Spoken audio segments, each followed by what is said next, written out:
नए संसद भवन में 17वीं लोकसभा का ये अंतिम दिन। 5 साल हम लोगों के कैसे गुजर गए पता भी नहीं चला। किसी ने सही कहा है, वक्त गुजरते वक्त नहीं लगता। जो वक्त हमने पुरानी संसद से लेकर, जिसे आज हम संविधान सदन कह रहे हैं, वहां से लेकर यहाँ इस नई संसद में गुजारा, वो हम सब की यादों में कैद है।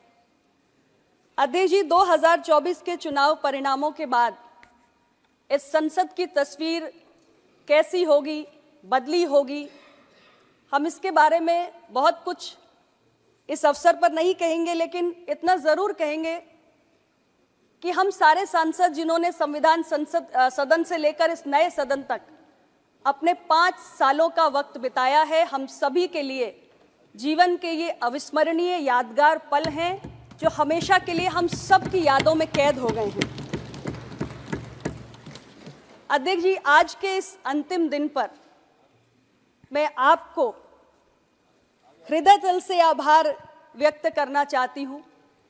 मेरी पार्टी की ओर से हम 2 सांसद हैं, छोटी सी पार्टी है हमारी, हमारे दोनों सदस्यों की ओर से आपको हृदय तल से कृतज्ञता ज्ञापित करती हूँ।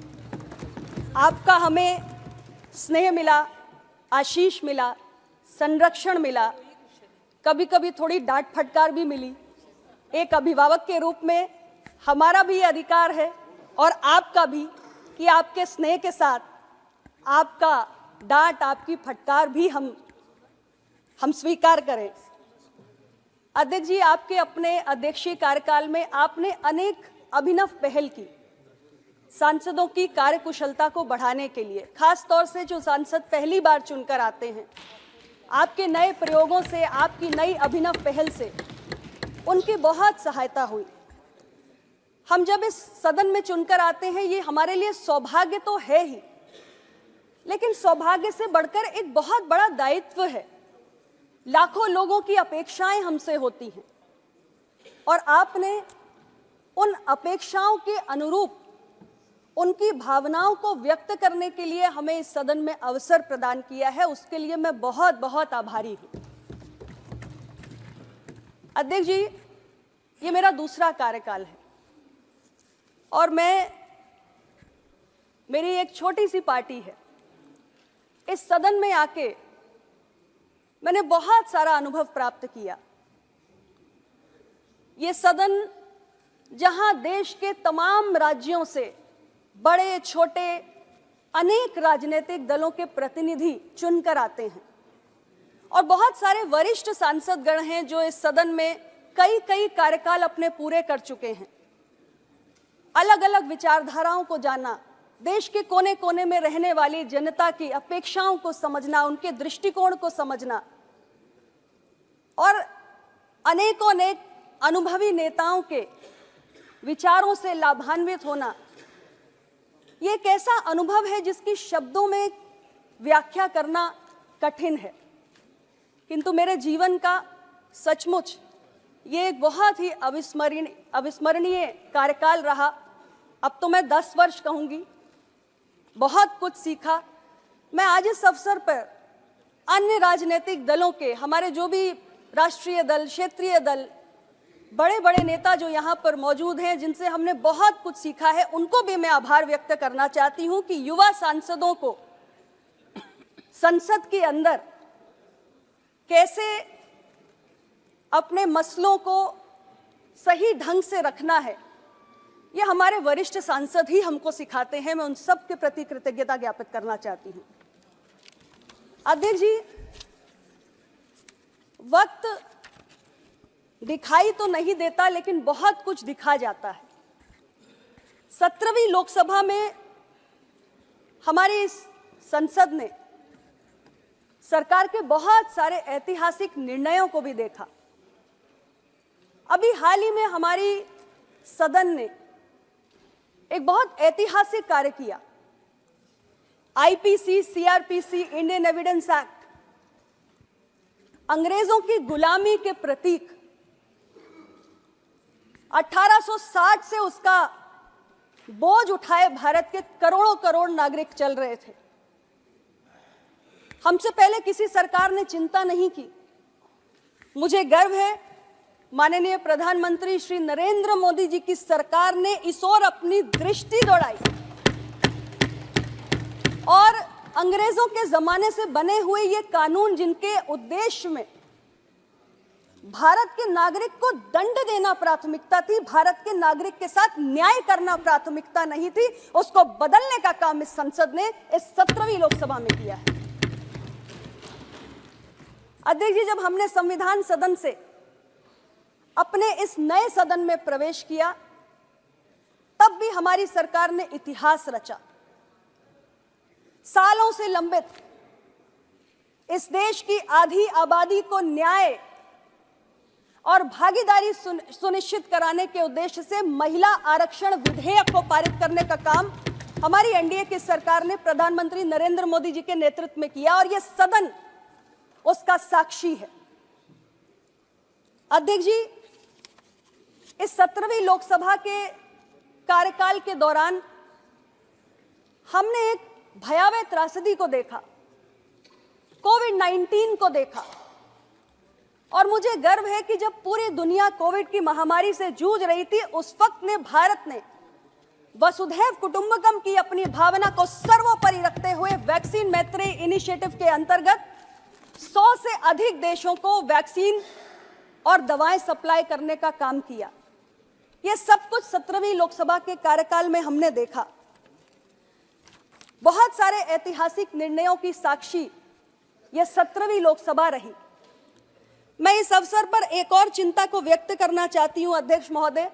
एक युवा सांसद, युवा मंत्री के रूप में सदन का एक एक क्षण मूल्यवान होता है। करोड़ों करोड़ लोगों की अपेक्षाओं के साथ हम इस सदन में चुनकर पहुंचते हैं और एक एक क्षण जब हंगामे की भेंट चढ़ता है, जिसका उपयोग सार्थक चर्चाओं के लिए होना चाहिए, जिसका उपयोग जन भावनाओं की अभिव्यक्ति के लिए होना चाहिए, तो हमारे जैसे युवा सदस्यों को कष्ट होता है। ये अवसर बार बार नहीं मिलता।